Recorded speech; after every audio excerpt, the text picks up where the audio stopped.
معزز سامعین اکرام، السلام علیکم ورحمۃ اللہ وبرکاتہ۔ اعوذ باللہ من الشیطان الرجیم، بسم اللہ الرحمن الرحیم۔ عبس وتولی ان جاءہ الاعمی وما یدریک لعلہ یزکی او یذکر فتنفعہ الذکری اما من استغنی فانت لہ تصدی وما علیک الا یزکی واما من جاءک یسعی وہو یخشی فانت عنہ تلہی کلا۔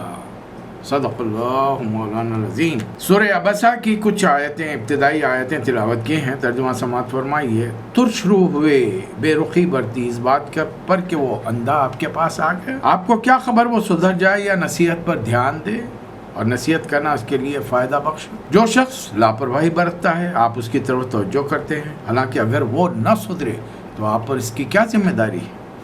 اور جو آپ کے پاس دوڑتا ہوا آ رہا ہے اور ڈر رہا ہے، اس سے آپ بے رخی برت رہے ہیں۔ ہرگز نہیں۔ مکہ مکرمہ ہے نبی کریم صلی اللہ علیہ وسلم کی تبلیغی زندگی کا 4تھا سال چل رہا ہے۔ سیرت طیبہ میں قرآن مجید کس ترتیب سے نازل ہوا ہوگا اس کے پیش نظر یہ سیریز، یہ ترتیب بنائی گئی ہے تاکہ عام فہم انداز میں آج کل کے نوجوانوں کو، ہماری نئی نسل کو آسانی کے ساتھ بیک وقت 2 چیزیں پہنچ جائیں، بلکہ کئی چیزیں پہنچ جائیں۔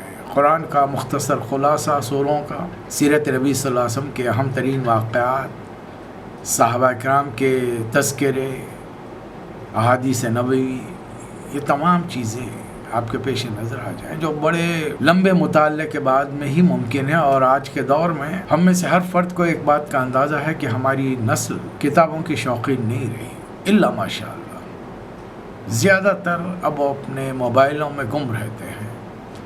اب موبائلوں میں کتابیں پڑھنا تو ذرا ممکن نہیں۔ چھوٹے چھوٹے مضامین آ جائیں، وہ واٹس ایپ کے جو دن رات چلتے رہتے ہیں، اور ان میں سوائے لغویات کے برائی نہ بھی ہو تو لغو کام ہے، اس سے نہ علم میں اضافہ ہو، نہ مال میں اضافہ ہو، نہ صحت میں ہو، نہ وقت کم صحیح مصرف ہو۔ تو اسی بات کے پیش نظر اللہ کی توفیق سے یہ سیرت کا سلسلہ آپ کی خدمت میں پیش ہے، اور ایک خاص انداز میں واقعات کے پیش نظر سوروں کو ربط میں لایا گیا ہے، ان کی ترتیب دی گئی ہے، اسی ڈھنگ سے سمجھیے۔ نبی کریم صلی اللہ علیہ وسلم گزشتہ 43 سال سے 43 ایئرس، اب آپ کی عمر اس وقت 44 سال ہے، 43 سال یا 3 سال خاموش تبلیغ رہی عرب کی سرزمین پر، خاص طور پہ مکہ اور اطراف کے مقامات پہ بہت قدر و منزلت رکھتے ہیں۔ سرداران قریش بڑا احترام کرتے ہیں، عزت کرتے ہیں، اور سارے مکے والے آپ کو صادق اور امین کے نام سے پکارتے ہیں۔ جیسے ہی اسلام کی دعوت سامنے آئی، ہر آدمی کا رویہ ایک دم ریزروڈ ہو گیا، محتاط۔ اب وہ بے تکلفیاں باہر نہیں رہی، اور یہ ہوگا، ہر دور میں ہوگا۔ نبی صلی اللہ علیہ وسلم کے دور میں ہوا، آپ سے پہلے کے انبیاء کے دور میں ہوا، آج ہم یہ کام کرنے کے لیے اٹھیں گے تو یہی ہوگا۔ کیا کام؟ اللہ اور رسول کے دین کی طرف، طریقہ زندگی کی طرف خالص دعوت، اس میں ملاوٹ نہیں، کوئی کمپرومائز نہیں۔ ان کو خوش کرنے کے لیے ایک بات مان لی، ان کو خوش کرنے کے لیے وہ بات مان لی، یہ ملاوٹ نہیں چلے گی، اس لیے کہ اللہ کا خصوصی فرمان ہے، ادخلوا فی السلم کافہ، دین پر عمل کرنا چاہتے ہو تو پورے کے پورے داخل ہو جاؤ۔ یہ چھوڑ پکڑ، یہ تیتر بٹیر کی طرح اس طرح نہیں چلے گا، اور پھر مخالفت آپ کے ہمارے گھروں سے شروع ہو۔ یہ اس دعوت کا خاصہ ہے۔ اب نبی کریم صلی اللہ علیہ وسلم کے مقام و مرتبے کے پیش نظر سرداران قریش سے ابھی بھی آپ کی ملاقاتیں جاری ہیں۔ کعبۃ اللہ کے پاس جاتے ہیں، جہاں سردار اپنے اپنے مسندیں جمائے روزمرہ کے کاروبار کے لیے اپنے اپنے مسائل پر گفتگو کیا کرتے ہیں۔ نبی صلی اللہ علیہ وسلم بھی جاتے ہیں، بیٹھتے ہیں۔ اب وہ لوگ مروتاً کچھ کہہ نہیں سکتے، اس لیے کہ ابھی تک نبی صلی اللہ علیہ وسلم نے کوئی ایسی بات نہیں کہی ہے جو انہیں ناگوار گزرے۔ رسول اللہ صلی اللہ علیہ وسلم کی دعوت بہت پازیٹیو ہے اور بہت ہی مثبت ہے، یہی انداز میں آج کے مسلمانوں کو تبلیغ کرنی چاہیے، مجھے اور آپ کو۔ یا ایھا الناس قولوا لا الہ الا اللہ تفلحوا۔ ہم عیسیٰ علیہ السلام کے ماننے والوں سے نہ کہیں کہ بھئی تم کیوں حضرت عیسیٰ علیہ السلام کو خدا کا بیٹا کہتے ہو، حضرت عزیر علیہ السلام کے ماننے والوں سے کیوں کہیں کہ تم عزیر علیہ السلام کو خدا کا بیٹا کہتے ہو، دوسرے اور دیگر عقائد کے ماننے والوں سے ہم کیوں کہیں کہ تم فلاں فلاں کو ان کی مورتیاں بنا کر، تصویریں بنا کر خدا سمجھ کے پوچھتے ہو۔ ہم تو بس ایک ہی چیز کا اعلان کریں، لا الہ الا اللہ، نہیں ہے کوئی معبود بندگی، پرستی، حکم ماننے کے، زندگی کے ہر شعبے سوائے اللہ کے۔ اگر آپ سننا چاہتے ہیں تو ان تک، سننے والوں تک بات پہنچائیے، اور اس کے لیے راستے تلاش کرنے ہوں گے، بات میں سے بات نکالنی ہوگی، موقع فراہم کرنے ہوں گے۔ لوگ آپ کو موقع نہیں دیں گے۔ دعوت کے ضمن میں آپ نے دیکھا نبی صلی اللہ علیہ وسلم کو 2 مرتبہ دعوت کرنی پڑی۔ پہلی مرتبہ دعوت تھی، لوگوں نے ٹال دیا، خاموش ہو گئے۔ نئے بھٹدر بھی کر کے ضد کر کے ہم اپنی بات اسی وقت سنانا چاہیں گے تو بات نہیں بنے گی۔ تو رسول اللہ صلی اللہ علیہ وسلم کی شخصیت کا اثر قریش کے سرداروں پہ اتنا ہے کہ آپ بیٹھتے ہیں، ان کے ساتھ گفتگو ہو رہی ہے، اور قریش کو پتہ چل چکا ہے کہ جو تعلیمات محمد صلی اللہ علیہ وسلم لے کر آئے ہیں وہ ان کے معاشی پہلو پر، معاشیت پر بہت بڑی کاری ضرب ہے، روٹی روزی کا سوال ہے۔ انہوں نے اپنے کاروبار کو چلانے کے لیے، اپنا پروٹیکشن حاصل کرنے کے لیے، عزت و احترام حاصل کرنے کے لیے عرب کے ہر قبیلے کا ایک بت کا ریپلیکا، ڈپلیکیٹ اپنے پاس کعبۃ اللہ میں رکھا ہے۔ یہ جو 360 بت تھے کعبۃ اللہ کے اطراف میں، یہ سارے کے سارے مکے کے لوگوں کے نہیں تھے، یاد رکھیں، اور دوسرے قبائل کے اس لیے بت رکھے گئے تھے کہ ان کو بھی احساس تھا کہ ہمارا بھی قبیلے کا بت یہاں ہے، کعبہ اللہ کا گھر ہے، ہمارا بت بھی وہاں پر ہوگا، ہمارا خدا بھی ہوگا، تو ہماری عزت ہوگی وہاں، اور اس کے لیے وہ قریش کے شکر گزار تھے۔ اس لیے جب قریش سفر کر کے جاتے تو پورا پروٹیکشن دیتے تھے، عزت و احترام کرتے، خاطر تواضع کرتے تھے۔ اب یہ تمام چیزیں اتنی آسانی سے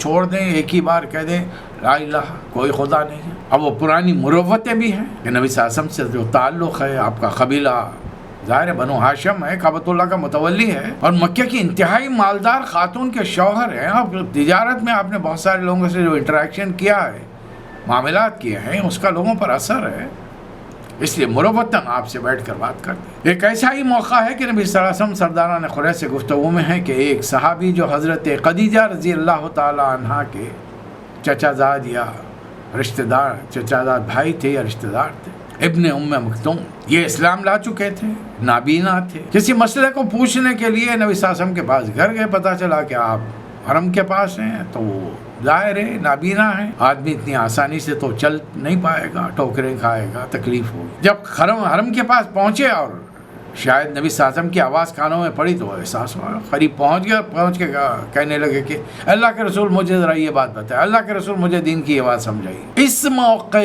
پر ذرا سا نبی کریم صلی اللہ علیہ وسلم کو ناگوار گزرا ہوگا۔ یہ بشری تقاضے ہیں۔ نبی صلی اللہ علیہ وسلم اس وقت بڑے اہم کام میں مصروف ہے، اور اہم کام کیا ہے؟ سردار قریش کو اسلام کی دعوت دی جائے، اور اس نیت سے دی جائے کہ ایک قبیلے کا سردار مان لے تو پورا قبیلہ اسلام قبول کر لے گا۔ ایک آدمی کے ماننے سے پورا قبیلہ اسلام قبول کرے گا، اب اس سے بڑھ کر اور کیا بات ہوگی؟ جذبہ دیکھیے۔ اور ایسے سنجیدہ موقع پر ایک صحابی آتے ہیں، نابینا ہے، لیکن ان کا ایک جذبہ ہے، جوش ہے، تکالیف برداشت کرے، ٹھوکریں کھا رہے، زخمی ہو رہے، لیکن آ رہے ہیں دین کے بارے میں پوچھ رہے ہیں، اور سامنے جن پہ تبلیغ کی جا رہی ہے، جنہیں اسلام کا پیغام پہنچانے کی کوشش کی جا رہی ہے، ان کا حال یہ ہے کہ بیٹھے مروتاً تو سامنے بیٹھے ہیں، لیکن دل و دماغ کہیں اور ہیں، وہ سن نہیں رہے ہیں۔ جسم حاضر ہیں، دماغ غیر حاضر ہے۔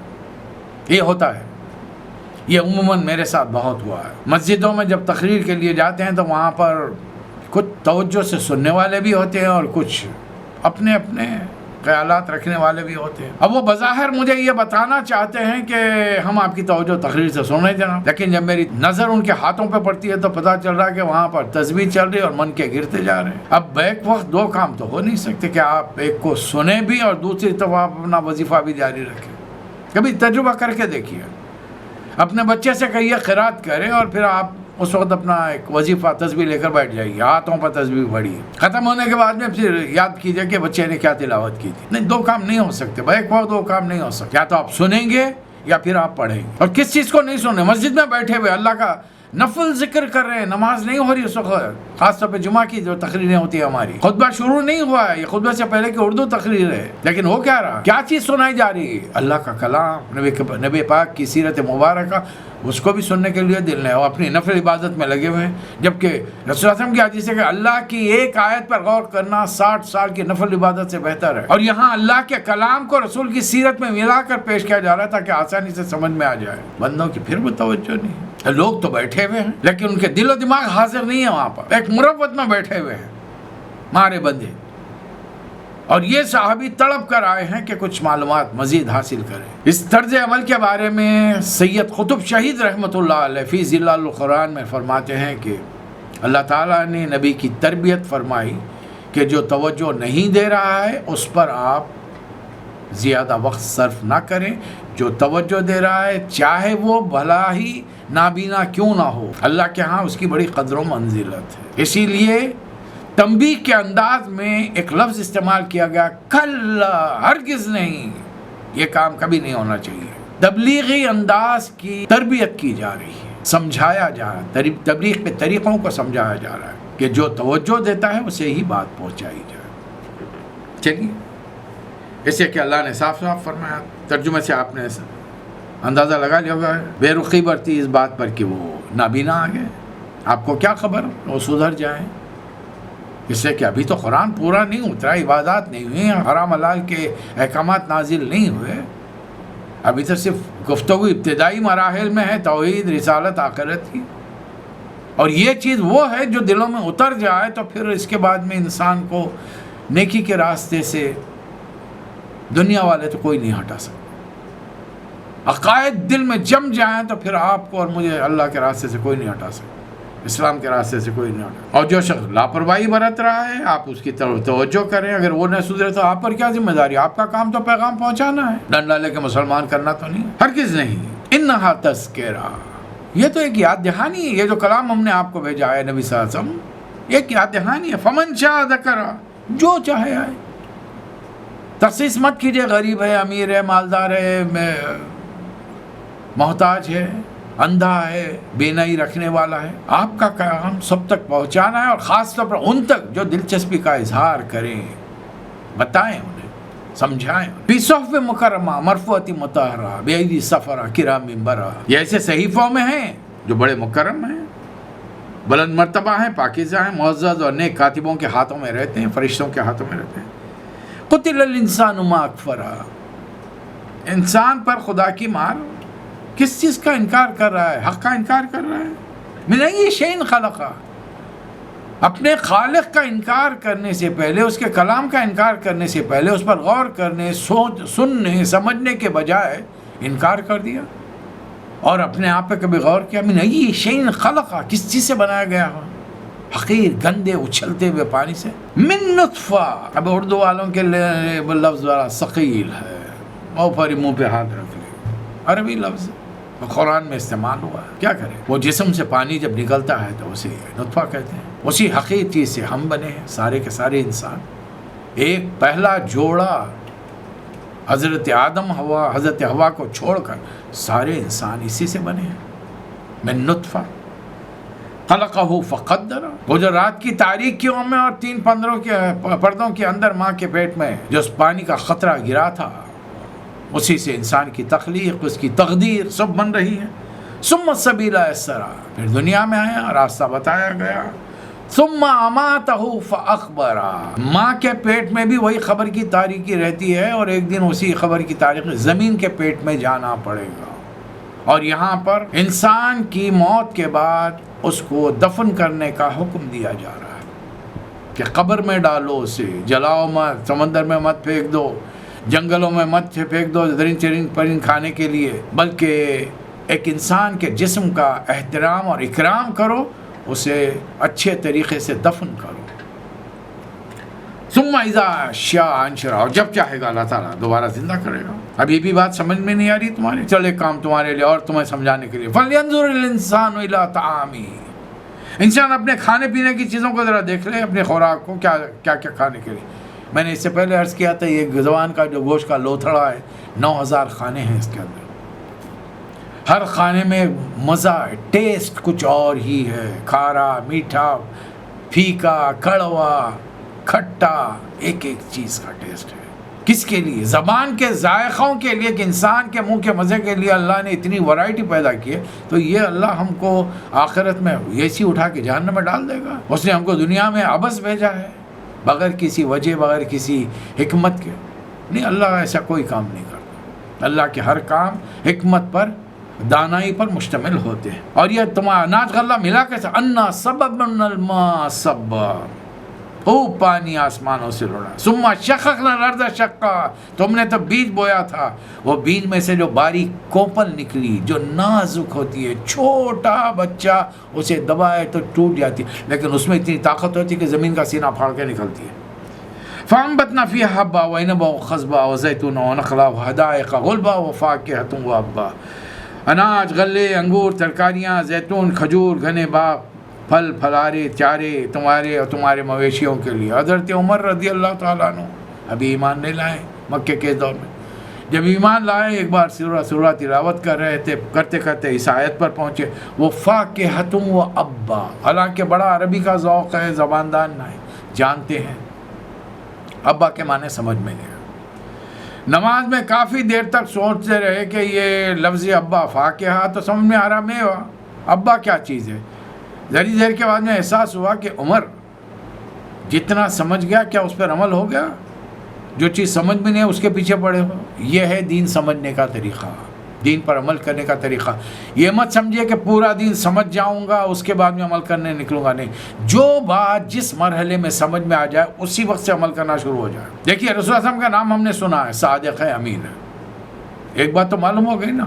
چلیے قرآن نہیں معلوم ہوگا، چھوڑ دیجئے. سپوز فرض کر لیجئے کسی کو بھی قرآن نہیں معلوم ہے. ہم کو نبی کے 2 نام معلوم ہیں. صادق کس سے کہتے ہیں؟ سچ بولنے والے کو. امین امانت دار، جو چیز رکھائی جائے جیسی کہ جو کہ تو رکھے اور جب لوگ رکھانے والے مانگے واپس کر دے. 2 صفات اپنا لیں، دنیا میں آپ کا چرچا ہو جائے گی، شہرت ہو جائے گی، بغیر کسی کے ایڈورٹائزمنٹ کے، بغیر بڑے ہورڈنگ اور بورڈنگ لگائے گا، کچھ نہیں کسی چیز کے.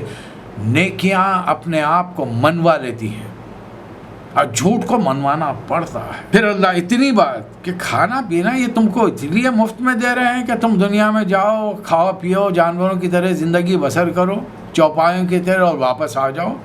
نہیں نہیں، ایسا نہیں ہے. فَإِذَا جَاءَتِ الصَّاخَّةُ، ایک بڑا خطرناک واقعہ ہوگا، کان بہرے کر دینے والی آواز بلند ہوگی، 3را سور پھونکا جائے گا. یوم یفر المرء من اخیہ وامہ وابیہ وصاحبتہ وبنیہ لکل امرئ منہم یومئذ شأن یغنیہ. اور یہ وقت ایسا ہوگا آدمی اپنے بھائی سے، اپنے باپ سے، اپنی ماں سے، اپنی بیوی سے، اپنے بچوں سے، عزیزہ قریب دوست، جگری دوست، سب سے دور بھاگے. حالانکہ قیامت میں جب پہلے انسان حاضر ہوں گے تو نامہ اعمال ہاتھوں میں دیے جانے سے پہلے وہ ایک دوسرے کے بازو کھڑے ہوں گے، پہچان نہیں ہوگی. باپ بیٹا بازو کھڑے رہیں گے، ایک دوسرے کو نہیں جانتے. جیسے ہی نامے ہاتھوں میں دیے جائیں گے یبصرون، فوری پہچان آ جائے گی. اب دیکھیں گے بازو بیوی کھڑی ہے، ماں کھڑی ہے، باپ کھڑے ہیں، بھائی ہیں، بچپن کا جگری دوست ہے، ہر کوئی ہے. لیکن ہوگا کیا؟ بھاگے گا.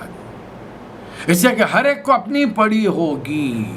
بھاگے گا ان معنوں میں کہ مجھے نیکیوں کی کمی ہے، مجھے ایک نیکی چاہیے، میں بیٹے کے پاس جاؤں گا، میں اپنے والد کے پاس، اپنی بیوی کے پاس. تمہارے لیے، تم کو، تمہاری خواہشات کو پورا کرنے کے لیے میں نے کیا کیا نہیں کیا. ابا جان میں نے آپ کی کیا کیا خدمت نہیں کی. بیٹے میں نے تمہارے لیے کیا کیا قربانیاں نہیں دی. جب سے تم دنیا میں آئے تھے میں نے اچھا کھانا پہنا چھوڑ دیا، تمہیں کھلا پلا کر پہنا کر دیکھ کر خوش ہوتا تھا. آج مجھے ایک نیکی چاہیے. اور وہ انسان سے اس کے عزیزہ قریب بھاگیں گے، بلکہ وہ کہیں گے کہ ہم کو بھی ایک ہی نیکی چاہیے، آپ دے دیجیے نا. جب دنیا میں اتنی قربانیاں کی، اتنی خدمت کی، تو آخر میں بھی کیجیے. اور اس دن چہرے 2 قسم کے ہوں گے. وجوہ یومئذ مسفرہ ضاحکۃ مستبشرہ. کچھ چہرے حشاش بشاش خرم ہوں گے. یہ وہ لوگ ہوں گے جن کے سیدھے ہاتھ میں نامہ اعمال ہوگا اور انہیں یقین ہوگا جیسے ہی نامہ اعمال سیدھے ہاتھ میں پکڑایا گیا انہیں احساس ہو گیا کہ اللہ نے انہیں معاف کر دیا ہے، اب وہ جنتی ہوگا. وہ چہرے کی حشاشی ان کی جو نظر آئے گی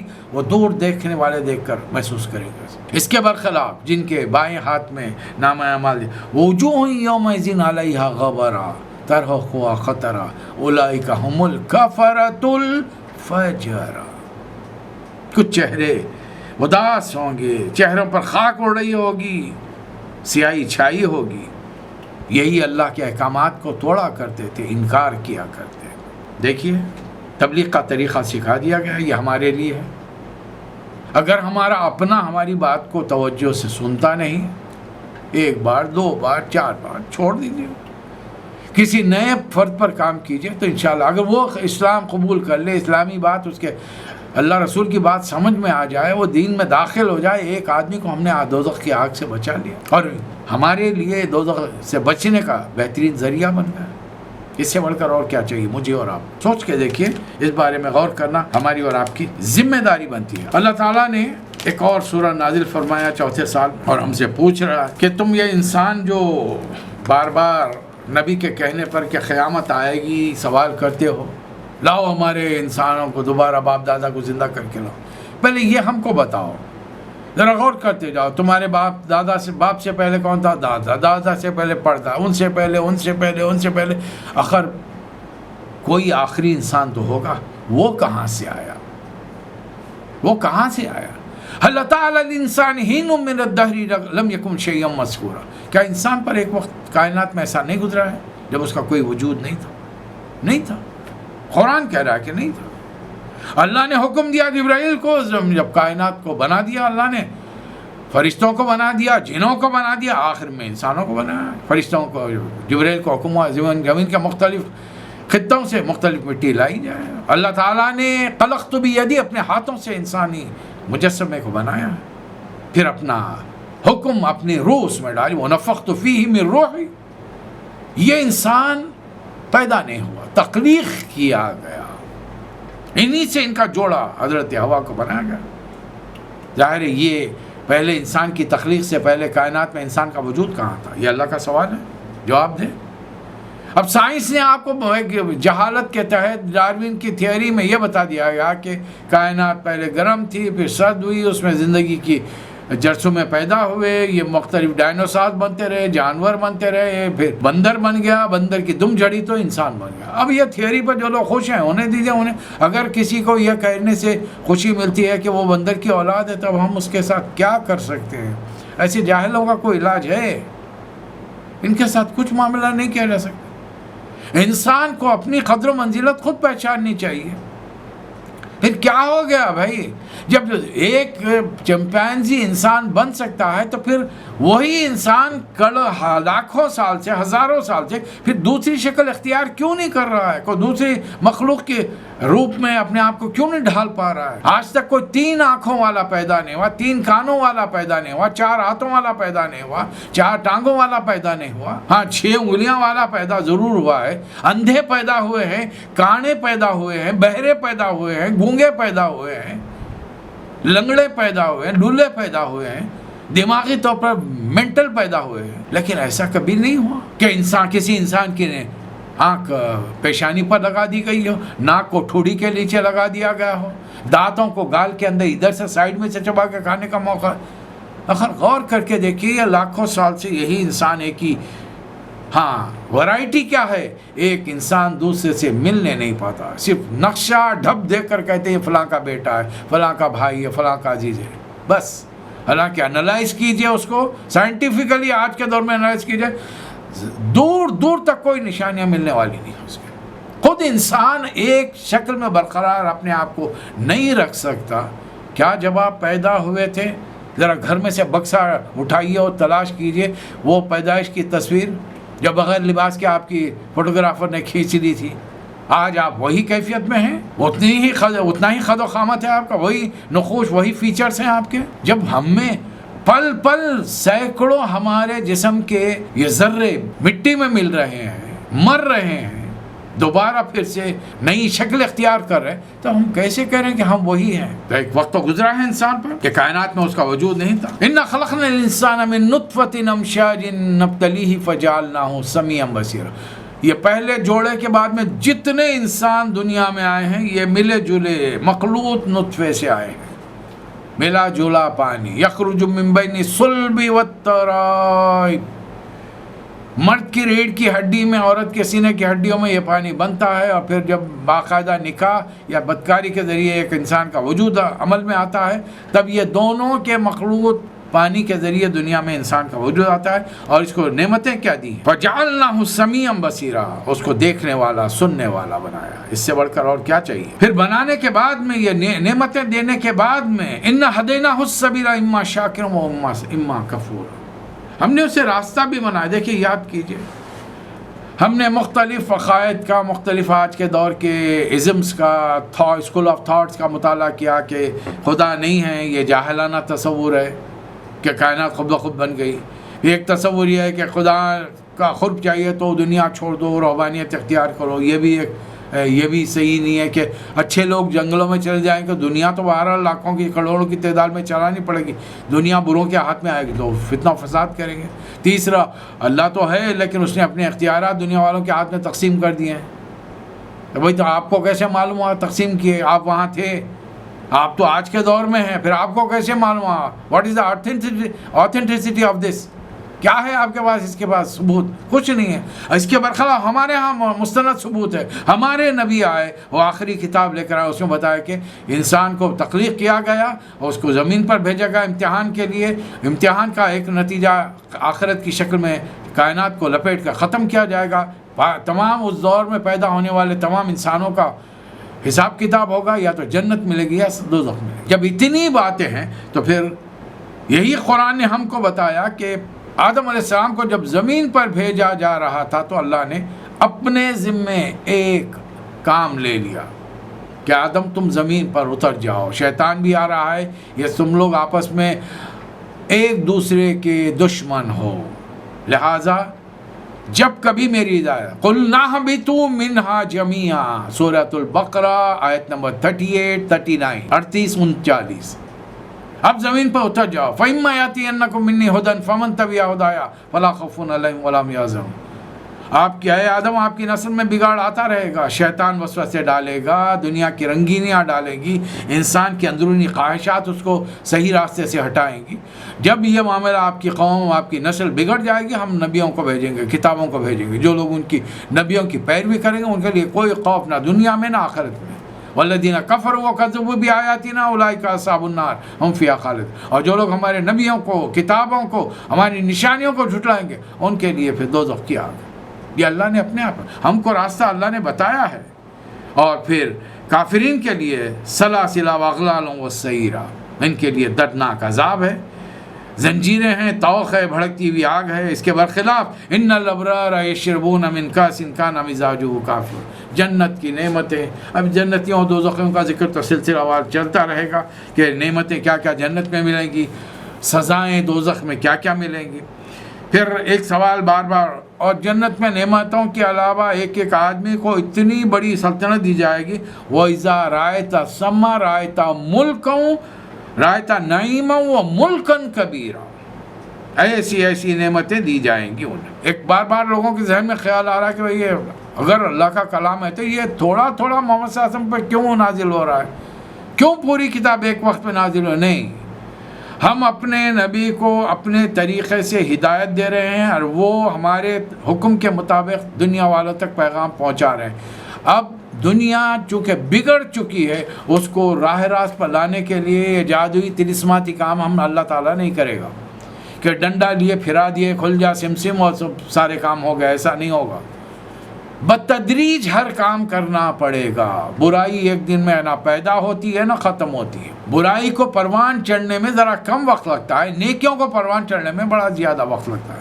اس کی ادنا مثال وہ لوگ ہم میں جو مجھے سن رہے ہیں آج، ان میں جو بے شمار ان کے گھروں میں نماز روزے کی تربیت کی جاتی ہے، پابندی کی جاتی ہے، وہ تو اور ہے. عام لوگوں کو دیکھ لیجیے، خاص طور پہ گلف میں آنے والے. اپنے اپنے ملکوں میں جب تک تھے ہم کتنے پنج وقتہ باجماعت نماز کے پابند. یہاں پر آنے کے بعد موقع ملا، اللہ نے توفیق دی. سب سے بڑی اللہ کی توفیق ہوتی ہے. اور بننے میں وقت لگ گیا 5 وقتہ نمازی، اور چھوڑنے میں ٹائم نہیں لگتا. جس دن چھٹی ملے گی اسی دن سے نماز قضا ہونی شروع ہو جائے گی. تو اٹ ٹیکس ٹائم. یہ دین پر چلنا ایک بستی بسانے کے بعد، بستی کا بسنا کھیل نہیں ہے، بستی ہے. وہ جاننے کے لیے کچھ نہیں. ایک ایٹم بم ہیروشیما پر گرا تھا، 2 لاکھ آدمیوں کے ساتھ وہ زمین ویران بنجر ہو گئی ہمیشہ کے لیے. تو ہم نے اس قرآن کو اِنَّا نَحْنُ نَزَّلْنَا عَلَيْكَ الْقُرْآنَ تَنزِيلًا، اے نبی صلی اللہ علیہ وسلم ہم نے یہ قرآن تھوڑا تھوڑا نازل کیا ہے. اس کی کئی وجوہات ہیں. ایک تو یہ کہ کبھی آپ سے لوگ مختلف عجیب و غریب سوالات کریں گے تو فوری ہم جواب دیں آپ کو. جسے کیا سارا علم ہم نے کسی کو سارا علم نہیں دیا ہے. سارا علم صرف اللہ کے پاس. آدم علیہ السلام کو بھی دنیا کی ان تمام چیزوں کا جن سے ان کی نسل انسانی کو سابقہ پیش آتا ہے وہی نام دیا.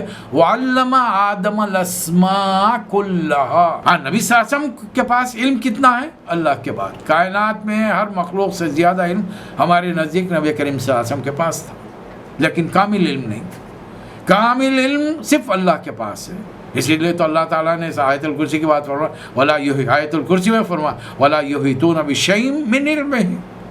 اور اسی لیے تو نبی کریم صلی اللہ علیہ وسلم کو دعا سکھائی گئی قل ربی زدنی علما. یہ قرآن ہے، یہ تمام چیزیں ہمیں بتائی جا رہی ہیں، سمجھائی جا رہی ہیں. اس لیے نبی صلی اللہ علیہ وسلم تھوڑا تھوڑا نازل کیا ہے اور وقتاً فوقتاً آپ کو آئندہ دعوت کیسے دی جائے، کہاں پر کیا معاملہ ہونا چاہیے، یہ پورے مسئلے آپ کے سامنے آئیں گے. ابھی تو شروع کا معاملہ ہے، لوگ بڑے صبر کے ساتھ تحمل کے ساتھ آپ لوگوں کو سن رہے ہیں، لیکن قریب وقت آئے گا برا بھلا کہنے پر اتر آئیں گے، ہاتھا پائی پر اتر آئیں گے، مار پیٹ پر اتر آئیں گے، قتل و غارت گیری ہو جائے گی، جنگیں لڑنی پڑے گی. تب اس وقت کیا ہم ابھی سے کل جو جنگیں 12-15 سال بعد لڑی جانے والی ہیں اس کے بارے میں احکام آج ہی دے دیں ہم، اور مکے میں جنگ شروع کرا دیں ہم. اس لیے کہ ایمان بیٹا لایا ہے، باپ ایمان نہیں لائے ہیں. حضرت ابو بکر ایمان لائے ہیں، والد ان کے ابو قحافہ ایمان نہیں لائے. نبی صلی اللہ علیہ وسلم تو نبی ہیں، چچا ابو لہب ایمان نہیں لایا ہے، عباس ایمان نہیں لائے ہیں، حمزہ ایمان نہیں لائے ہیں. ابھی ذرا سوچ کے دیکھیے نا، اب اگر جنگ کے احکامات آ گئے تو پھر خاندانوں کے اندر خون ریزی ہو جائے گی. نہیں، ہر چیز کا ایک وقت ہوگا. بلکہ اللہ تعالیٰ نے عبادات ہی فرض نہیں کی ابھی تک. 4تھا سال ہے صاحب. اللہ تعالیٰ تو نبوت کے 12ویں سال نبی کریم صلی اللہ علیہ وسلم کو آسمانوں پر طلب فرمائے گا، تب کہیں جا کر نماز فرض کی جائے گی. اور وہ بھی مکہ مکرمہ میں اس کا امپلیمنٹیشن نہیں ہو سکے گا، انطباق نہیں ہو سکے گا مکہ مکرمہ میں. اس لیے کہ کعبۃ اللہ کے علاوہ دوسری مسجد بنانے کی کوئی گنجائش ہی نہیں ہے وہاں مکے میں. اس وقت نہیں تھی گنجائش. اور کعبے کے اطراف میں اندر 360 بت بیٹھے ہیں. اور نبی کریم صلی اللہ علیہ وسلم انہی بتوں کی موجودگی میں بھی کعبے کو اپنے سامنے رکھ کر بیت المقدس کی طرف رک کر کے نماز پڑھتے ہیں. آج کے نام نہاد یہ بدعت کہنے والے ہوتے تو رسول اللہ صلی اللہ علیہ وسلم کے اوپر بھی فتویٰ لگا دیتے، نعوذ باللہ، کہ بتوں کے سامنے تو سزا ہو ہی نہیں سکتا. کیسا کیا؟ اگر بغیر نام بتائے کہ بتا دیا جائے کہ ایک ہستی نے بتوں کی موجودگی میں سجدہ کیا ہے، یہ تو ان کو بھی فتویٰ لگا دیتے کچھ نہ کچھ کہہ کر. اور جب بعد میں بات بتاتے کہ بھئی یہ تو ہمارے نبی صلی اللہ علیہ وسلم نے یہ کام کیا، اب ان کے سٹی گم ہو جاتی، چہرے فخ پڑ جاتے، منہ کھلے کے کھلے رہ جاتے، آنکھیں پھٹی کی پھٹی رہ جاتی، کس کے بارے میں کیا کہہ دیا. ہر چیز بدعت نہیں ہوتی. اللہ بھی مصلحتوں کے تحت کام کرتا ہے، اپنی مشیت سے کام کرتا ہے. مصلحتیں کمزوری کی نہیں ہیں، یہ دین کو پھیلانے کے طریقے ہیں، اصول ہیں. آخر یہ 3 سال کی خاموش تبلیغ کیا وجہ تھی؟ غار حرا سے آتے سیدھا صفا کی پہاڑی پر کھڑے رہتے اور خطبہ دے دیتے، ختم ہو گئی بات. موسیٰ علیہ السلام کی طرح آتے، 10 کمانڈمنٹ موسیٰ علیہ السلام کو اللہ نے پوری تعلیمات دی تھی، رسول اللہ صلی اللہ علیہ وسلم کو اور بہترین انداز میں تعلیم دیتا. ضرورت ہی نہیں ہے صاحب، پتھروں پر کھدائی کی ضرورت ہی نہیں ہے. لکھی ہوئی کتاب آپ کے پاس آتی اور کچھ ڈپلیکیٹ بنانے کا ایسا بندوبست ہوتا، جو ایمان لاتے ایک نسخہ تقسیم کر دیا جاتا، جاؤ پڑھ لو عمل کر لو. نہیں، یہ اللہ کا طریقہ کار نہیں ہے. تھوڑا تھوڑا اتاریں گے، اس ایک چیز پر پختگی سے عمل کروائیں گے آپ سے اور صحابہ اکرام سے، اور اس کے اندر پھر دین میں آہستہ آہستہ بڑھوتی ہوتی رہے گی. ایک کر کے مسلمان اس دائرے میں داخل ہوتے رہیں گے اسلام کے. پھر کیا آزمائشیں آنے والی ہیں، ان میں ثابت قدم رکھیں گے. ورنہ ایک جھمڑ جمع کر لیں، جمع غفیر جمع کر لیں، یہ ٹکنے والا نہیں رہتا. اسلام کبھی بھی کسی نبی کے دور میں ہزاروں لاکھوں کی تعداد میں مسلمان کبھی بھی نہیں ہوئے. آج خود سیرت میں ہم دیکھیں گے نبی کریم صلی اللہ علیہ وسلم مکہ مکرمہ میں 13 سال تبلیغ کر رہے ہیں. ایمان کتنے لوگ لائے؟ بڑی مشکل سے 200 سے 300 آدمی ایمان لائے. خاتم النبیین کی تبلیغ، اندازہ لگائیے وہ پاک سیرت، وہ کردار، وہ اخلاق، وہ غریبوں، یتیموں، مسکینوں، بیواؤں، مسافروں کے ساتھ حسن سلوک. اس کے باوجود 250-300 آدمی 5-7 ہزار کی آبادی میں سے. لیکن پھر بقایا 13 سال میں تو یہاں 250-300 ہے، لیکن اگلے 10 سالوں میں کیا ہوا؟ 10ویں سال کے اختتام پر حج میں جب نبی کریم صلی اللہ علیہ وسلم پہنچے ہیں تو 1,24,000 صحابہ اکرام ہیں.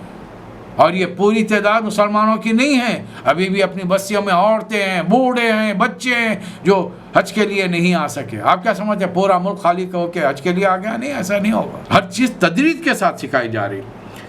اس لیے اے نبی صلی اللہ علیہ وسلم فَاصْبِرْ لِحُکْمِ رَبِّكَ وَلَا تُطِعْ مِنْهُمْ عَاصِمًا كَفُورًا. تبلیغ کرتے رہیے، صبر کیجیے، اور ان میں سے کسی بد عمل یا منکر حق کی بات نہ مانیے۔ وَاذْكُرِ اسْمَ رَبِّكَ بُكْرَةً وَأَصِيلًا، صبح شام اللہ کا ذکر کرتے رہیے۔ زبان کو اللہ کے ذکر سے تر رکھیے، یاد رکھیے، ہمیشہ تر ہونا چاہیے۔ راتوں کو طویل سجدے کیجیے۔ آج کل تو فرصتیں ہیں، گھروں میں بیٹھ کے کام کاج ہو رہا ہے، تو کیوں نہ اللہ کو کثرت سے یاد کریں۔ اٹھ جائیے نا، 2 بجے اٹھ جائیے، 4 بجے اذان ہوتی ہے، 1-1.5-2 گھنٹے میں کیا فرق ہونے کا ہے؟ کب تک نیند کے چکر میں رکھیں گے؟ اللہ کو یاد کریں نا۔ چلیے اس کے علاوہ بھی گھر سے دفتر جاتے وقت اللہ کو یاد کیجیے۔ گھر میں بیکار بستر پہ پڑے ہوئے، چھت کو دیدے لگائے ہوئے، کچھ کیا سوچتے کہاں کے بڑے مفکر ہیں ہم اور آپ۔ یہ سوچنے کے بجائے بیکار چیزیں میں اس کی ترقی میں کیسے رکاوٹ ڈالوں، اپنے پروموشن کے لیے میں کیا کروں، یہ واہیات باتیں سوچنے کے بجائے زبان کو اللہ کے ذکر سے تر رکھیے۔ سبحان اللہ، الحمدللہ، اللہ اکبر، یہ تمام چیزیں ہمارے مستقبل میں کام آنے والے۔ لیکن انسان کا حال کیا ہے؟ انسان تو ان هؤلاء يحبون العاجل، تم تو آج کی چیز آج چاہیے اور کل کو تم بھلا دیتے ہو۔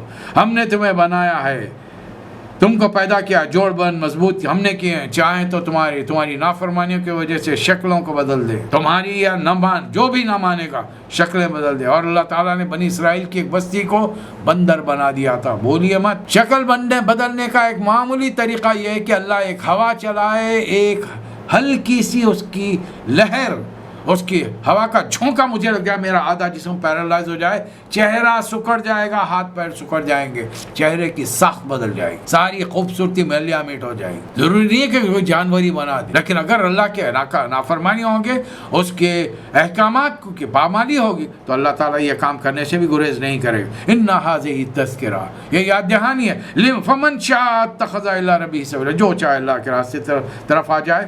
اور اللہ بڑا، تمہارے صرف چاہنے سے کچھ نہیں ہوگا، پریکٹیکلی عمل کرنا پڑے گا، خود بھی دین پر چلو، لوگوں تک دین کے پیغام کو پہنچاؤ۔ اللہ تعالیٰ ہر چیز سے واقف ہے، جس کو چاہتا ہے اپنی رحمت میں داخل کرتا ہے، اور ظالموں کے لیے اس نے دردناک عذاب۔ ایک چیز تو انسان کی وضاحت کہ انسان تھا نہیں، اس کو وجود میں لایا گیا اور دنیا میں بھیجا گیا ہے۔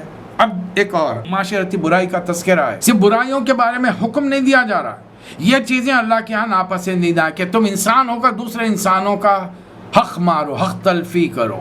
جب لو تو اپنا حق تو پورا لو، جب دو تو لوگوں کو نقصان کر کے دو، کمی کر کے دو، یہ اللہ کو ناپسند ہے۔ ایسے لوگ، ان کے لیے تباہی ہے۔ ویل للمطففین الذین اذا اکتالوا علی الناس یستوفون، تباہی ہے ڈنڈی مارنے والوں کے لیے۔ ڈنڈی مارنے والوں سے فوری مت یہ سمجھ لی کہ میرا تو دکان کا کاروبار نہیں ہے، میں شاپ کھول کے نہیں بیٹھا ہوں، نہیں۔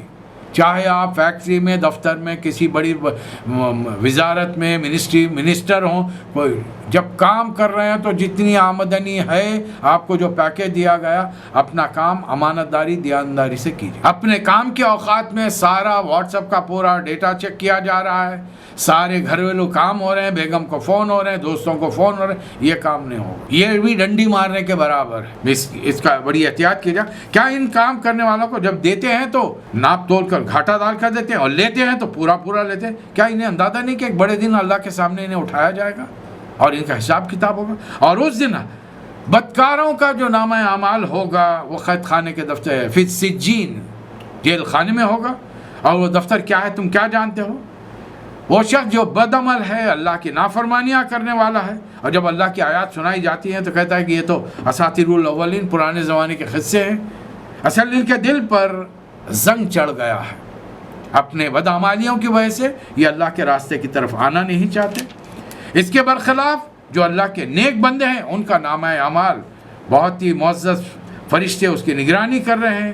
یہ قیامت کے دن حساب کتاب کے بعد جنتوں میں ہوں گے، ان کے اللہ کی نعمتوں کے اندر ہوں گے۔ اللہ تعالیٰ شراب پلائے گا، یسقون من رحیق مختوم ختامہ مسک، اس پر مشک کی مہر لگی ہوگی، بڑی خوشبو مشک۔ اور نبی صلی اللہ علیہ وسلم کو خوشبو بہت پسند تھی، کبھی کسی کو دیں تحفے میں تو خوشبو دیا کیجیے۔ اللہ تعالیٰ فرما رہا ہے یہاں پر، سب خط لے جانی ہو تو یہ مت کرو کہ اس کے بعد 2 فلیٹ ہیں تو میرے پاس 3 ہونے چاہیے، اس کے بعد 2 گاڑیاں تو میرے پاس 3 ہونی چاہیے، پڑوسن کے پاس یہ زیور اتنا ہے 10 تولے ہے تو میرے پاس 12 ہونے چاہیے۔ یہ مقابلہ یہ نہیں ہے۔ عبادات میں مقابلہ کیجیے۔ اس مہینے میں ساتھی میرے، ہم بیٹھ کے آپس میں بحث کریں، اس مہینے میں میری پوری نمازیں باجماعت ہوئی، پہلی صف میں ہوئی، آپ کی میری بھی پہلی صف میں ہی امام کے پیچھے ہوئی ہیں. اب پہلا کون آیا؟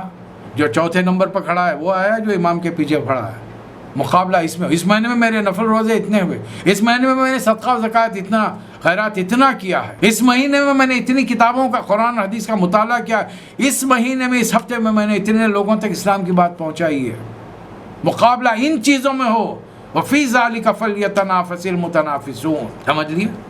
اب آئیے سیرت. میں نے عرض کیا نا آپ سے, قرآن میں سیرت ہے, رسول اللہ کے واقعات ہیں, صحابہ اکرام کے واقعات ہیں, اسی سورہ میں, سورہ مطففین. آج ہم نے 3 سوروں کا مطالعہ مختصر کیا ہے, یعنی تیسرا چل رہا ہے. پہلا سورہ عبسہ, دوسرا سورہ دہر. دہر کا ایک دوسرا نام ہے سورۃ الانسان. عربوں میں جو قرآن چھپتا ہے وہاں پر سورۃ الانسان ہے. اس کے برخلاف انڈیا پاکستان میں جو قرآن چھپتا ہے اس میں سورہ دہر ہے. یہ 76 سورہ. آپ سعودی میں ہیں, دبئی میں ہیں, قطر میں, یہاں کے قرآن کو اٹھائیے, 76 نمبر کا سورہ دیکھیے, وہاں پر سورہ انسان ملے گا. اب آپ پریشان, دہر کہاں چلا گیا؟ نہیں, اس کا دوسرا نام. بعض سوروں کے 2 نام ہیں. اس سورہ کا نام دہر بھی ہے, سورہ انسان بھی ہے. اب ہم تیسرے سورہ سے گزر رہے ہیں, سورہ مطففین. اس میں صحابہ اکرام کے واقعات بیان ہوئے. 130 افراد جو ایمان لائے ہیں. اب ان کے بارے میں مکے والوں کو پتہ چل گیا ہے. یہ ابو بکر کل تک ہمارے ساتھ تھے, یہ عثمان ہمارے ساتھ تھے, ابو عبیدہ, حضرت سعد بن ابی وقاص, زبیر رضی اللہ تعالیٰ عنہ, بلال, زنیرہ, یاسر, یہ تمام صحابہ اکرام, صحابیات, یہ مکے والوں کو نام پر پتہ چل چکا کہ یہ لوگ ایمان لائے. ان لوگوں نے کیا شروع کیا, کیا کر رہے تھے یہ لوگ؟ جب پہلی مرتبہ کسی کو معلوم ہوتا ہے, اور یہ کام آپ کے میرے ساتھ بھی ہوگا, جس دن آپ میں اعلان کریں گے گھر میں, آج کے بعد ہمارے گھر میں ہر کام اللہ اور رسول کے طریقے کے مطابق ہوگا. اس کے بعد میں دیکھیے کیا ہوگا. کچھ نہیں کیا. ہمارا ایک ساتھی یہاں گلف میں رہتا تھا, مسقط میں, یہاں بیٹھتا تھا, باتیں بہت ساری سیکھی, ہندوستان چلا گیا. وہاں جانے کے بعد میں جیسی داخل ہوا, السلام علیکم, ٹھیک ہے. پھر کسی کام سے کمرے میں گیا, کمرے سے ذری دیر کے بعد باہر آیا, السلام علیکم. آپ کو معلوم ہے کیا تبصرہ ہوا؟ کس نے کیا ہے؟ ماں باپ نے, بھائی بہنوں نے, کزنس نے, رشتہ داروں نے کیا. ارے یہ تو سلام کر کے ہم کو مار ڈالے گا. لیجیے, سلام دعا ہے کہ اللہ کی تم پر سلامتی ہو, رحمتیں برکتیں نازل ہو. ایک بندہ دعا کر رہا ہے اور لوگ کہہ رہے ہیں کہ یہ تو سلام کر کے ہم کو مار ڈالے گا. اب ایک چھوٹی سی چیز سے اندازہ لگائیے, آپ جب پورے دن پر چلنے کی بات کریں گے تو گھر والوں کا کیا معاملہ ہو. میرے ایک بڑے قریبی حیدرآباد کے ساتھی یہاں پر رہے, برسوں ہمارے ساتھ رہے. بات سمجھ میں آ گئی جب گئے, بیٹا جوان ہو گیا, شادی کرنے گئے, لڑکی والوں سے گئے, خاص طور پہ بات چیت کر کے آئے کہ بھائی ہر چیز سمپلیفائی ہونی چاہیے. لڑکی والے بھی تیار ہو گئے, ان کا بھی ذہن کھلا ہوا تھا, وہ بھی باہر رہ کے آئے تھے. لڑکا تیار ہے, لڑکے کا باپ ماں تیار ہے. گھر میں جا کر والد صاحب نے کہا کہ بھائی دیکھو, ہم بچے کی شادی بالکل سمپل طریقے سے سنت کے مطابق کریں گے. آپ جان کر حیران رہ جائیں گے, وہ صاحب کے عزیزہ قاری بہن بھائی رشتہ داروں نے کہا کہ اگر ایسا معاملہ ہے تو کوئی شادی میں شرکت نہیں کرے گا. جاؤ تم کر لو, مسجد میں نکاح پڑھا لو, ہم نہیں آئیں گے تمہاری شادی. اتنے برسوں سے ہم نے انتظار کیا ہے کہ ہمارا بھتیجا بھانجا ہوگا, ہم اس کی شادی میں ہلا گلا کریں گے. یعنی شادی اس کی ہے, اسے خوشیاں منانی ہیں. آپ لوگ کس غم میں, بیگانی شادی میں عبداللہ دیوانہ, آپ کو کیا تکلیف ہے؟ آپ کے گھر میں ہو تو سوال یہ پیدا ہو رہا ہے کہ آپ اللہ رسول سے اتنے دشمن کے, ان کے طریقہ کار سے دشمنی کیوں برت رہے ہیں؟ زبان سے تو نہیں کریں, عملی طور پر انکار کر رہے ہیں. اس زمانے میں کیا ہو رہا تھا پتہ چل گیا. سامنے سے کون جا رہے ہیں؟ بلال جا رہے ہیں. سامنے سے کون جا رہے ہیں؟ خباب بن ارد جا رہے ہیں, عبداللہ بن مسعود جا رہے ہیں. اوہ, اب ان کو دیکھ کر وہ جو ابھی ایمان نہیں لائے ان کا حال ہے. ان الذین اجرموا کانوا من الذین آمنوا یضحکون. یہ مجرم لوگ ایمان والوں کا مذاق اڑا رہے ہیں. وَإِذَا مَرُّوا بِهِمْ يَتَغَامَزُونَ. ان کی طرف جاتے ہیں تو گردنوں سے اشارے کرتے ہیں. وَإِذَا انقلبوا إِلَىٰ أَهْلِهِمْ انقلبوا فَكِهِينَ. ایک دوسرے کو آنکھوں کے اشارے میں آنکھیں مارتے ہیں. اس کو دیکھو بھائی, دیکھو انہوں جنتی ہے, وہ اپنے آپ کو جنتی کہہ رہے ہیں. کل تک ہمارے ساتھ یہ اور یہ کرتے تھے, ہمارے ساتھ کھیل کود میں, ہی ہا ہا میں, پینے پلانے میں شریک ہوتے تھے. آج نیک ہو گئے, متقی, پرہیزگار, اب یہ جنتی ہو گئے ہیں, اور ہم بیچارے دوزخ. اچھا اب ایک دوسرے کا کہا، ارے بھول گئے میاں وقت. اور یہ میں نے آزمایا ہے. ابتدائی ایام میں گلف کے مسقط کی سرزمین پر ہمارے کو بھی شوق تھا دوستوں کے ساتھ بیٹھے ہوئے تاش کھیل رہے ہیں ارلی 80s کے اندر. البتہ اس وقت بھی کچھ ایسے رہتے جو خود کھیلتے نہیں تھے، بیٹھتے تھے. وہ تفریح 8-9 دن کی چھٹی منسٹری میں ہے، 9 دن کی چھٹی کیا کریں گے آپ بتائیے. نماز کے عادی نہیں تھے اس زمانے میں، ہم فیملی ابھی آئی نہیں تھی، بیچلر واڑے میں رہتے تھے ہم. تب کریں گے کیا؟ وہ صاحب اذان ہوتی اٹھ کے چلے آتے، پھر آتے پھر بیٹھ کے ہمارے ساتھ ٹی وی بھی دیکھتے ہیں، فلمیں بھی چل رہی ہیں اور ہمارے دیکھتے کون جیتا کون جیتا. اس لیے کہ وہ ہوتا ہے کہ جوا تو کھیل نہیں رہے تھے، یہ کہ کتنے پوائنٹس کس کے ہیں اس کے حساب سے پیسے جمع کرنا. اب چونکہ کھیل میں وقت ضائع ہو رہا ہے، کوئی پکا رہا نہیں، چھٹی کے دن پورے ہوٹل کو جا رہے ہیں. اب جس کے پیسے زیادہ ہیں انہیں اپنے اپنے حساب سے اپنے پیسے دے دے، سب ملا کے کھائے پیے آ گئے. اب ایک زمانہ آیا کہ اللہ نے قرآن پڑھنے کی توفیق دی، ویسے لوگوں کا ساتھ دیا، وہ پرانے ساتھی تقریباً چھوٹ گئے. اب جب یہ کام کرنے نکلے، اب مختلف محلوں میں، میں تو سیرت کے سلسلے کو تو محلوں میں سناتا ہوں، مسجدوں میں سناتا ہوں. اب کبھی کبھار ہم اچانک دیکھا کہ وہ ہمارے پرانے ساتھی آ کے محفل میں بیٹھے ہوئے ہیں. اب جب درس ختم ہو گیا تو لوگوں نے تعارف کرایا. انہوں نے تعارف ہونے سے پہلے ہی کہا کہ ارے یہ صاحب کو تو ہم جانتے ہیں بہت پہلے. تو اس سے پہلے کہ وہ میرا تعارف کراتے میں اپنا تعارف کراتا. بھائی یہ میرے وہ ساتھی ہیں جو جس زمانے میں ہم نماز نہیں پڑھتے تھے، یہ صرف نماز پڑھتے تھے وقت کے اوپر پابندی سے، آج بھی نماز پابندی سے پڑھتے ہیں. ہم نے وہ پرانے کاموں کو چھوڑ دیا ہے، اب یہ نئے کام کر رہے ہیں تاکہ جو گناہ غلطیاں کوتاہیاں کمزوریاں ہو چکی ہیں ان کا ازالہ کرنے کے لیے ہم بھی چلیں، جتنا ہم کو معلوم ہوا ہے اس کو دوسروں تک پہنچانے کی کوشش کریں، یہ ہماری کوشش. البتہ یہ صاحب جس مقام پر بیٹھے تھے آج بھی وہیں پر بیٹھے ہیں. زمین جنبت نہ جنبت گل محمد. جب بھی نماز پڑھتے تھے، معلومات دینی بہت ہیں لیکن پہنچا نہیں رہے. ہم صرف یہ ہے کہ پہنچا کیوں رہے ہیں؟ تاکہ بار بار لوگوں کے سامنے کہنے سے ضمیر کو ملامت ہو، شرمندگی ہو. تم لوگوں سے تو کہہ رہے ہو، خود عمل نہیں کر رہے. آپ ٹریک چینج کیجیے اپنا اور پھر دیکھیے آپ کے کزنس، آپ کے بچپن کے رشتہ دار، محلے کے دوست، کالج یونیورسٹی کے احباب، دفتر میں کام کرنے والے، ارے کیا ہو گیا بھائی اچانک 900 کے چوہے کھا کو بلی اچ کو چلی، یہ ڈائلاگ ہوں گے آپ کے ساتھ. اچانک دینداری کا بھوت سوار ہوگا تمہیں، یعنی دینداری کا بھی بھوت سوار ہوتا ہے، دورہ پڑ گیا. یہ الفاظ دین کے لیے استعمال ہوتے ہیں.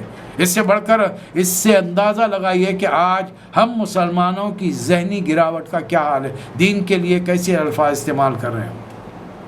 یہ اس زمانے میں بھی تھا. وَإِذَا انْقَلَبُوا إِلَىٰ أَهْلِهِمُ انْقَلَبُوا فَكِهِينَ وَإِذَا رَأَوْهُمْ قَالُوا إِنَّ هَٰؤُلَاءِ لَضَالُونَ. یہ بھٹک گئے ہیں، ہمارے خداؤں کی معبودوں کی خداؤں کی مار پڑی ہے ان پر. اللہ ان کے بارے میں فرما رہا ہے وَمَا أُرْسِلُوا عَلَيْهِمْ حَافِظِينَ. اگر میرے کچھ نیک بندے میرے راستے پر آ گئے ہیں تو میں نے تم کو ان کا داروغہ ذمہ دار بنا کر بھیجا ہے. اچانک اللہ نے موضوع اور سین تبدیل کر دیا، آخرت کا سین بن رہا ہے. دنیا میں تم میرے بندوں کا، نیک بندوں کا مذاق اڑا رہے تھے، آج فَالْيَوْمَ الَّذِينَ آمَنُوا مِنَ الْكُفَّارِ يَضْحَكُونَ. یہ قیامت کا دن ہے، مومن بندے جنتوں میں تختوں پر بیٹھے ہوئے ہوں گے ٹیک لگائے، اور دوزخ میں جننے والوں کا ان کا مذاق اڑا رہے ہیں. عَلَى الْأَرَائِكِ يَنظُرُونَ. مسندوں پر بیٹھے ان کا حال دیکھ رہے ہوں گے. هَلْ ثُوِّبَ الْكُفَّارُ مَا كَانُوا يَفْعَلُونَ. مل گیا ثواب، مل گیا مذاق اڑانے کا. دیکھیے اس زمانے میں مذاق ابھی وہ لوگ اڑا رہے تھے جو ایمان نہیں لائے تھے. لیکن میرے اور آپ کے ساتھ مسئلہ یہ ہے کہ ہمارا مذاق وہ اڑائیں گے جو اہل ایمان میں اپنے آپ کو شمار کرتے ہیں، اپنے آپ کو مسلمان سمجھتے ہیں، اپنے آپ کو محمد صلی اللہ علیہ وسلم کے امتیوں کے گھر پیدا ہونے والا سمجھتے ہیں. لیکن اس کے باوجود بھی دل راضی نہیں ہے. جانتا ہوں ثواب طاعت و زہد، پر طبیعت ادھر نہیں آتی، ہماری بھی نہیں آتی. بڑا نفس کو مارنا پڑتا ہے. آپ کبھی درس کی تیاری کر رہے ہوں تو دوست آ جائے گا، فون آ جائے گا، ٹنگ سے گھنٹی بجے گی، کوئی نہ کوئی میسیج آ جائے گا. آپ کہیں درس میں جانے کے لیے، درس دینے کے لیے، سننے کے لیے جا رہے ہیں، کوئی فیملی اتر جائے گی، فوری حدیث سے شیطان یاد دلائے گا. شیطان یاد دلاتا ہے حدیث سے، دیکھو رسول نے تمہارے کہا ہے مہمان تواضع کرو، ان کو چھوڑ کے تم درس میں چلے گئے تو کیسا. اکرموا ضیفکم، اپنے مہمانوں کی تواضع کرو، ان کے لیے رکو. نہیں، ہم کہتے تھے ہاں آپ کی فیملی کو یہاں گھر میں چھوڑو، ہماری فیملی کے ساتھ آپ ہمارے ساتھ چلو. اب اگر وہ بندہ صحیح ہے اگلی بار پھر آئے گا، پھر ہمارے ساتھ درس میں جائے گا، اور اگر وہ بندے کو یہ چیز پسند نہیں آئی، باوجود یہ کہ مسلمان ہے، نمازی پرہیزگار ہے، برائیاں نہیں کرتا، لیکن دین سے دلچسپی نہیں، اس کو یہ نقطہ سمجھ میں ہی نہیں آیا کہ میرا کام سے مسلمان بننا نہیں، دنیا کو مسلمان کرنا بھی ہے، اور یہی رسول اللہ صلی اللہ علیہ وسلم کی عطا کردہ ذمہ داری ہے جو آپ نے اپنے امتیوں کو سونپی۔ اللہ تعالیٰ مجھے اور آپ کو توفیق عطا فرمائے۔ وآخر الدعوانا ان الحمد للہ رب العالمین۔